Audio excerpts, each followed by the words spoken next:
You're watching Giants Now by Chat Sports. I am your host, Marshall Green. Appreciate everybody for stopping by as we get you caught up with everything surrounding the New York Football Giants. The NFL Draft is just a couple days away, and Bleacher Report recently put out an article highlighting 3 trades that Joe Schoen could make on draft day to move up in the order as well as move down in the NFL draft order. I'll share those trade ideas, I'll give you my thoughts on them, and I'll ultimately tell you what I think the Giants should do at pick number 6. But we are just weeks away from day 1 of the NFL draft starting.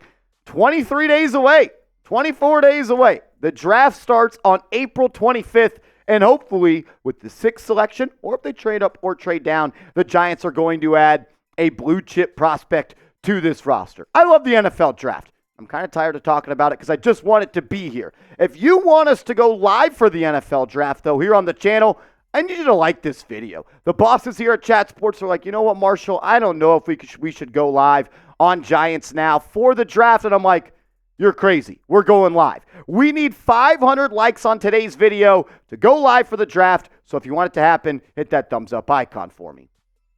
Alrighty, let's set the stage with the picks that the Giants are going to have in the NFL draft. They no longer have 2 second-round picks as they did move one of them to the Carolina Panthers to get back Brian Burns. So you own the 6th pick in the NFL draft in round 1, pick 47 in round 2, you have pick 70 in round 3, you have 3 picks inside the top 70. You got to hit on all of those. And you got pick 107, 141, and 183. Let's just dive straight into it. The first trade idea from Bleacher Report had the Giants going from pick number 6 to move up into the top 3 and making a deal with the New England Patriots. They have the Giants giving up pick 6, pick 47, and a 2025 second-round pick to move up 3 spots in the NFL draft to inevitably draft either Jayden Daniels or Drake Maye.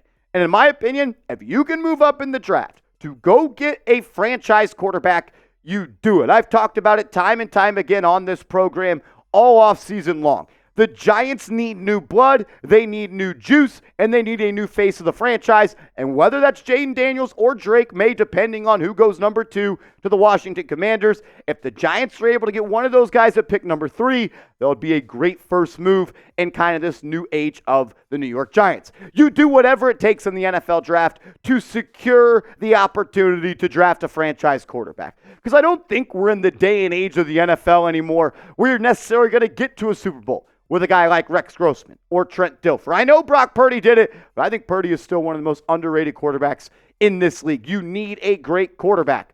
Is Drake Maye or Jayden Daniels great? I don't know, but I would hope that Brian Daboll, who was hired as an offensive guru and a QB whisperer, could unlock the potential of these guys. I mean, Jayden Daniels was a stud at LSU this past year. There's a reason he was the Heisman Trophy winner, and there's also a lot of thought as to he's going to go number 2 overall. I love the development in his game. There's some things I love about his game. There's also some things that I'm a little bit worried about. 24 years, he's a little bit older, and it took until his final year in college to have elite production, where he threw for 72% completion percentage, almost 4,000 yards, 40 touchdowns, 11 yards per attempt, and another 1,100 yards on the ground and 10 touchdowns.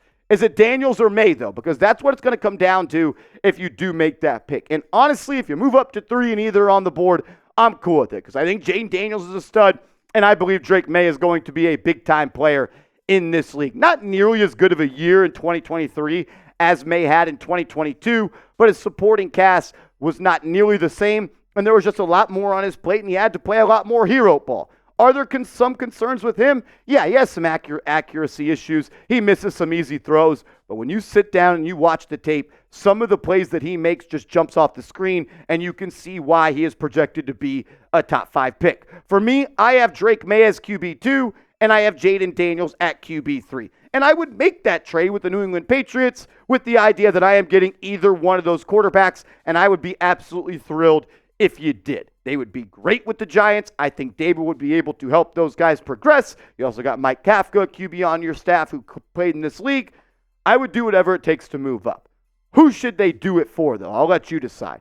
Who would you rather be the quarterback of the Giants going forward? Is it Drake Maye out of North Carolina, or is it Jayden Daniels, a Heisman Trophy winner? Type the initials of the QB you want to see under center for Big Blue.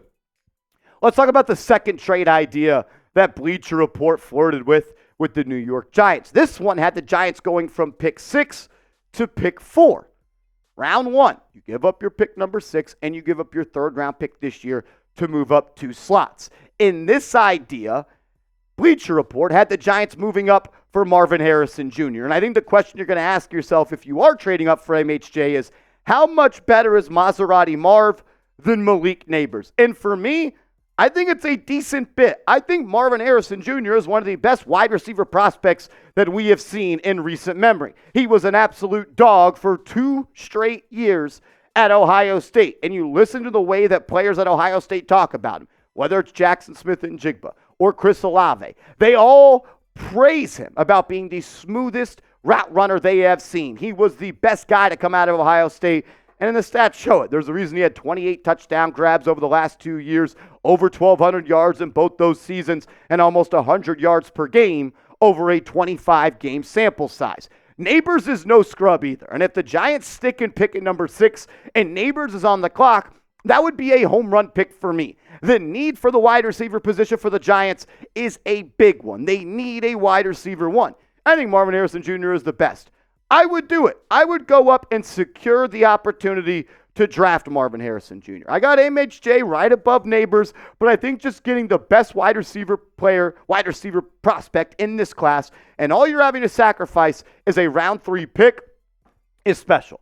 I truly believe that Maserati Marvin Harrison Jr., has Hall of Fame potential. I truly believe that. I think he's going to come into this league, and after his rookie season, we may look back and say he's already a top 10 receiver in the league, and the Giants need that. And this is no disrespect to Neighbors. I love him. I hope he's a Giant at 6. But if I can move up to get Marvin Harrison Jr., I'm making that call, and I'm making sure I got the best wide receiver in this draft on my football team going forward to help potentially the rookie QB I draft next year. We have one more trade idea where the Giants trade down in the first round or trade back up into the later part of the first round draft. But first, I got to tell you guys about our proud sponsor, Game Time. Download the Game Time app and get the best seats for the lowest prices guaranteed. What I love about Game Time is prices drop as the events get closer, and they will alert you with their flash deals when the best price is available. I also am a huge baseball fan, and I'm looking to go to some New York Yankees games this summer, and you should do the same. And you should buy those tickets with Game Times. It's easy, it's very user-friendly, and you're going to save yourself some money. I also appreciate that you get to have a view from the seat you're thinking about buying while looking out to the stadium or the venue, because you can go to concerts, theater events, comedy shows, and so much more.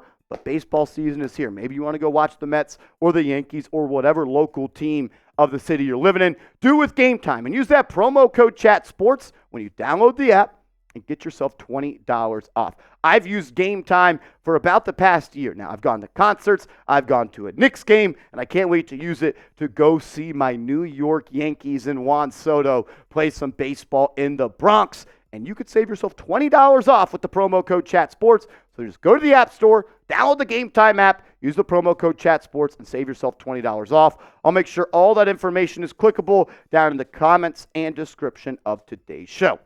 The last trade idea we're going to talk about in this video is the Giants moving up from pick 47 to get back into the first round of the NFL draft to potentially draft a quarterback. The only reason you would do this is if there's a quarterback on the board that you like and you want to secure that 5th-year option for that player. If you draft a person in the first round on a 5-year contract, you draft a player in the second round, they are on a 4-year contract. So the Giants would be giving up pick 47 and pick 70 to jump up from 47 to 32 while also getting pick number 131 in this situation.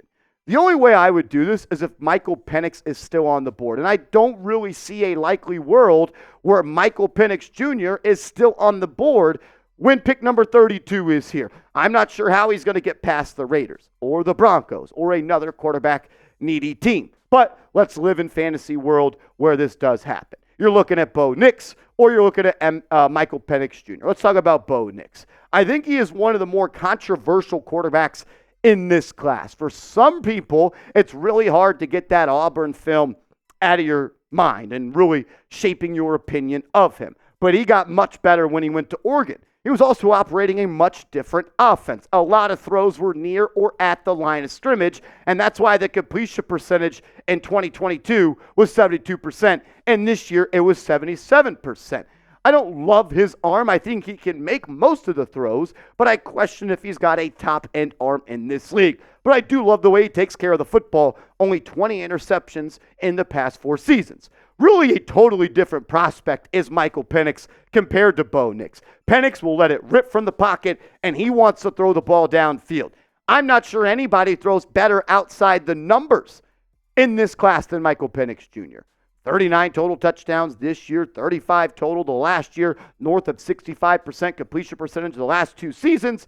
But in Indiana, he had some major injuries happen, and that concerns me a little bit. I like Michael Penix Jr., but I wouldn't trade up in the first round to get him. If he's there at pick number 47, I would make the deal. I don't love the idea of drafting a 24-year-old quarterback that has injury issues, and I also have major issues about his potential arm when talking about Bo Nix. I like Penix. I don't love him, but I would be happy if the Giants got him at pick 47. It really just comes down to this for me, and I've always kind of felt this way about drafting quarterbacks. If you're not getting a guy in the first round, what are we really doing? Going back to 2017, there really haven't been that many late-round quarterbacks that hit. Yeah, Jalen Hurts worked out and Brock Purdy worked out, but outside of that, there really hasn't been many success stories of quarterbacks going in round 2, round 3, or round 4. So in my opinion, if you're going to get a quarterback, it's either Maye, it's Daniels, or it's J.J. McCarthy. I really don't want to use a mid-round pick or second or third-round pick on a quarterback. I'd rather would just save that draft capital in this situation with the Chiefs instead of trading up into the first and realize that you're going to need a QB next year and use that draft capital to either get picks for next year or just build up the roster around them. When it comes to trading down in the first round, because we didn't necessarily talk about that in this video and I've been asked 1,000 times about it, I'm not the biggest fan of trading down for the Giants this year. I may also just be scarred of Dave Gettleman trading down in the 2022 NFL draft where he passed up on Micah Parsons and he passed up on Rashawn Slater to trade down and get Kadarius Toney. Because at number 6, where the Giants are on the clock, you can draft a blue chip prospect. And I believe that's what the Giants need. They don't have many primetime players on this team. We love Brian Burns. We love Dexter Lawrence. We love Andrew Thomas. I think Kayvon Thibodeau is a blue chip prospect still early in his career. Outside of that, I wouldn't say the Giants have any top-end talent or potential all-pro players. And at pick number 6, you can get a guy like that. And I think that's what they need, top-end talent. That's what this football team is lacking. I want you to pick a trade for me down in the comment section, though. If you could make any of these 3 deals happen, which one would you want it to be? Is it to move up to number 3 with the New England Patriots? If so, type number 1 in the comment section for me. If you'd rather move up to pick number 4, to get a guy like Marvin Harrison Jr., type 2, or if you want to trade back into the first round to get either Michael Penix or Bo Nix, I want you to type 3 in the comment section for me. Let me know down in the comments right now. For me, I would go with number 1 because I believe the biggest need for this football team is a new face at the quarterback position. And whether Maye or whether Daniels is available, if the Patriots are willing to trade down, the Giants should be doing whatever it takes to move up and secure that player. Here is what my big board looks like at this moment. I really loved what Joe Schoen said back in 2022 of the NFL draft. He said, we have pick 5 and we have pick 7. I only need 7 players I like. Giants are picking 6, so I only need 6 players I'm in love with. And I believe Caleb Williams is the best player in this class. He's not going to be a Giant. I believe the second best player in this class, though, is Marvin Harrison Jr. I think he's going to walk into the league, be dominant, and be a guy that's going to put the fear of God in defensive coordinators' hearts every single week. I think the third best player in this class is Joe Walt.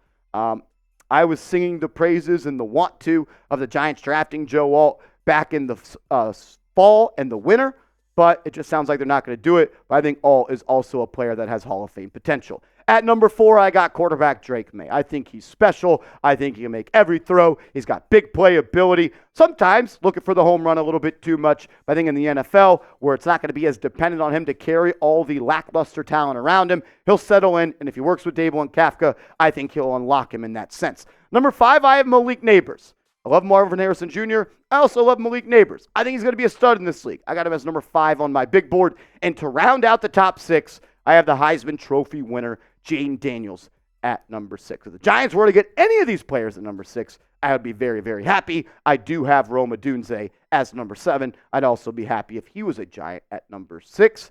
And then I got J.J. McCarthy somewhere in my top 10. And I still believe that if McCarthy's on the board at 6, he will be a New York Football Giant. Make sure you are following me over on social media at @MarshallGreen_ on Twitter as well as on Instagram. Trying to get my social media game up. James Yoder, CEO Chat Sports, said I got to do it. So help me out, give me a follow, and let's go Big Blue.